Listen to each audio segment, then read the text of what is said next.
আচ্ছা, এই ওয়াইটিতে হচ্ছেটা কি? আমি ভাবলাম যে এটা নিয়ে আমি কথাই বলবো না, কিন্তু কথাটা না বলেও পাচ্ছি না, যেহেতু কন্ট্রোভার্সি ক্রিয়েটার। আর এরকম যদি একজনের সাথে ঘটতে পারে তাহলে কিন্তু প্রতিনিয়ত এরকমভাবে প্রত্যেকটা মেয়ের সাথে ঘটবে। আমি কারোর হয়ে এখানে কথা কখনোই বলিনি, কিন্তু যেটা খারাপ সেটা নিয়ে সবসময় কথা বলার চেষ্টা করেছি। আজকে আমি কথা বলতে এসেছি অবশ্যই জাস্ট সীমাদিকে নিয়ে, যেটা চলছে। কেননা সঙ্গীতার দিকে, সীমাদিকে আমরা অনেক দিন ধরে দেখছি, অনেক দিনের সাথে আমরা একে অপরের সাথে পরিচিত মিনস ওয়াইটির ক্ষেত্রে সবাই যেরকম আর কি হয়। তো নট পার্সোনালি কোনো মানে জানাশোনা নেই, কিন্তু আমি বলতে আসার বা প্রতিবাদ করার একটাই কারণ, প্রথমত হচ্ছে প্রতিবাদী কণ্ঠ, প্রতিবাদ আমি করবই, কিন্তু এই যে পরকীয়া খেলা চলছে। আর সব থেকে বড় কথা যেটা আমি মোস্ট প্রবাবলি বলবো সেটা হচ্ছে যে এটা কিন্তু ইমিডিয়েট বন্ধ করা খুবই দরকার। কেননা যখন তখন যে কোনো মানুষ স্পটে চলে আসবে, যার তার নামে বদনাম করবে, যার তার নামে যার তার সাথে পরকীয়ার একটা স্ট্যাম্প বসিয়ে দেবে। এটা চলতে পারে না। এই দুঃখের না কি, এই যে নতুন যে একটা উদয় হয়েছে, যার এখন ভীষণ চাই, পরিষ্কার কথা, আমি তাকে চিনি না আর আমার চেনার দরকারও নেই, কিন্তু আমার বক্তব্য হচ্ছে যে মানুষ ভালো হবে সে কখনো কারো রেপুটেশন নিয়ে খেলবে না। তাই আমি বলি, তাই একজনকে খারাপ করে আরেকজনকে, এটা কখনোই হয় না। সঠিক যারা বিচার করবে তারা, একটা মানুষের কিন্তু ফুলফিলভাবে সে ভালো হতে পারে না, খারাপও হতে পারে না। সুতরাং দুটো মানুষের যখন বিচার করছে তাহলে দুইভাবে ভেবে তারপরে কথাটা বলা উচিত। কিন্তু এখানে মানে সন্দীপ ভালো আর সীমা খারাপ, ভালো কথা। এখন যেটা হচ্ছে যে সন্দীপ আর সীমার একটা ঘনিষ্ঠ সম্পর্ক আছে, পরকীয়ার সম্পর্ক। আমি বুঝে পাই না, মানে যখন তখন যেভাবে যার খুশি তার সঙ্গে একটা সম্পর্ক জড়িয়ে দিলেই হয়ে যায়, তাই না? মানে এটা এখন ওয়াইটি ট্রেন্ডিং যেহেতু টপিক, তাই জন্যে যখন তখন যার সাথে করে, আরে খেয়াল কর, এটা একটা ওয়াইটির একটা ভালো একটা platform first of all. Second হচ্ছে সোমা আর সন্দীপের যে রিলেশনটা দেখানোর চেষ্টা করছিস, আগে ভাব একটা তুই কতটা একটা নোংরা জঘন্য একটা অপবাদ লাগাচ্ছিস, যেখান থেকে দাঁড়িয়ে ভাই বোনের একটা সম্পর্কের মানে যে একটা উদাহরণ, সেটাকে নষ্ট করার তাগিদে এই ছেলেটা এই প্ল্যাটফর্মে এসেছে।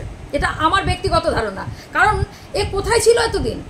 ছিলটা কোথায়? হঠাৎ করে উদয় হয়েছে আর স্বার্থে ঘা পড়েছে, আমার সেটাই মনে হয়। কারণ যদি কেউ মানুষ কোনো ভুল ভ্রান্তির পথে চলে তখন তার সেখান থেকে ইমিডিয়েট বেরিয়ে আসা উচিত। তাই যখন কেউ লাথি মেরে দিচ্ছে তারপরে এসে মুখ খুলছে, তার মানেটা কি বুঝতে হবে যে এটাই হচ্ছে তার মানে ইন্টেনশন, যে আমাকে লাথি মেরেছি এবার আমি তোর নামে বদনাম করবো। আরে যদি তুই ভালো মানুষ হবি তো প্রথম থেকেই তুই এসে বলবি না যে লোকটা খারাপ ছিল, তাহলে তুই সমস্ত তার কাছ থেকে মানে সব কিছু তুই মানে সুযোগ পেয়ে গেলি, সুবিধা পেয়ে গেলি, তারপরে লাত মেরে দিল। লাত মারার পরে তুই ওয়াইটিতে এসে একটা বাজে একটা মানে পরিস্থিতি তৈরি করছিস, যেখান থেকে দাঁড়িয়ে তুই পরকীয়াকে সাপোর্ট করছিস। তুই এখন বলছিস যে তোর হিনা রিনা পিনা সন্দীপের এক্স বউ নাকি খুব ভালো। আচ্ছা, ও পরকীয়া করে ও একটা পরের একটা ছেলের সঙ্গে পালিয়ে গেল, নিজের একটা বাচ্চা ছেড়ে আর স্বামী ছেড়ে। তুই এখানে বলতে এসেছিস সেই মেয়েটা তোর কাছে ভালো। তা তুই এক কাজ কর, এসব লোকের বদনাম না করে তুই বরঞ্চ তুই তাকে সাপোর্ট কর। তুই এখানে নিজেই পরকীয়ার প্রমোট করতে এসেছিস, মাথায় রাখিস। আর এগুলো করা বন্ধ কর নিজের ফেমাস হওয়ার জন্যে। আরে ওয়াইটিতে অনেক রকমের পারফর্ম করা যায়, কাজ করা যায়। মানুষ তুই এমনি ভালো হলে তোকে এমনি লুপে নেবে, সেটা কোনো বলে। তাই বলে তুই এই যে বদনামটা দিলি যে সীমা আর সন্দীপের একটা ঘনিষ্ঠ সম্পর্ক, পরকীয়ার সম্পর্ক, তুই এই সম্পর্কটা বলার আগে একবার ভেবে দেখলি না যে এটা কত দূর যেতে পারে? কেস কাবারই ছেড়ে দিলাম, তারা কি করবে সেটা তাদের ম্যাটার। ব্যাপারটা হচ্ছে যে এই ওয়াইটির মধ্যে এগুলো চলছেটা কি? মানে যখন তখন যাত্রাপার সঙ্গে শুয়ে দিলে, পরকীয়ার একটা স্ট্যাম্প দিয়ে দিলে ভালো লোকে খাচ্ছে আর কি, তাই তো? ঝগড়াঝাটি আর এইসব নোংরামি।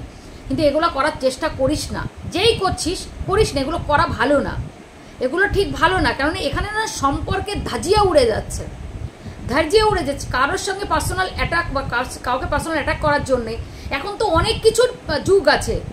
তুই আর কদিন পরে সীমার মুখ আর সন্দীপের মুখ নিয়ে একসাথে বিয়ে দিয়ে বলবি যে এরা দুজন বিয়েও করেছে। এমনিতে তুই অনেক কিছু বাজে কথা বলে দিয়েছিস, যেটা ওয়াইটি সমস্ত লোক জানে। কিন্তু আমার বলার বক্তব্য হচ্ছে যে এসব দিয়ে বেশি দিন ব্যবসা চালানো যায় না প্রথমত। আর আমি কারোর গুণ গাইছি না, কথায় আছে যে যেমন করবে তার কর্মফল হিসেবে সে তেমনি রিটার্ন পাবে। কিন্তু এই ওয়াইটিতে তাদের সাথে তুইও যে কাজটা করছিস সেটা কিন্তু খুব খারাপ কাজ। সেই যেই হোস না, নতুন এসেছিস, কিন্তু আমার বক্তব্য হচ্ছে একটাই, যে পরকীয়াকে সাপোর্ট কে করছেটা কি? আজকে তুই ওই মেয়েটাকে সাপোর্ট করলি কি করে? যদি তুই ভালোই হতিস না তাহলে যে মেয়ে তার সন্তান স্বামী ছেড়ে দে, শ্বশুরবাড়ি ছেড়ে দে, সে লরি ভর্তি জিনিস তুলে নিয়ে গেল আর বাচ্চা শিশুটাকে সে মা হয়ে কোলে তুলে নিয়ে যেতে পারে না, সেই মাকে তুই সাপোর্ট করিস? তুই কদিন এইভাবে সাপোর্ট পাবি লোকে? আরে সেটা ছেড়ে দে, সন্দীপ খারাপ, বউ পিটিয়েছে, বউ মেরেছে, শ্বশুরবাড়ির লোক খারাপ, তোর ওই দিদিকে মেরেছে, তোর হিনা পিনা কিনা কি গামলা ফামলা দিদিকে মেরেছে, মেরে নিলাম। আচ্ছা তুই আমাকে একটা উত্তর দিয়ে দিস, বা যারা দেখছো আমার ভিডিও দেখবে তারা প্লিজ ওই ওই ওই ছেলেটার কাছে পাঠিয়ে দিও, আমি ওর কাছে একটা প্রশ্ন করতে চাই। আচ্ছা তোর কথায় সবাই খারাপ মেনে নিলাম, সন্দীপের গোষ্ঠীর সমস্ত খারাপ, সীমা খারাপ, সবাই খারাপ, কিন্তু তুই আমাকে প্রশ্নের উত্তরটা দিয়ে দিস যে কোন মা পৃথিবীতে আছে যার সন্তানকে ফেলে রেখে, এরকম করে দুধের শিশুকে ফেলে রেখে সে লরি ভর্তি জিনিস নিয়ে চলে যায় কিন্তু সন্তানকে ফেলে যায় তার কামুক রসের জন্যে?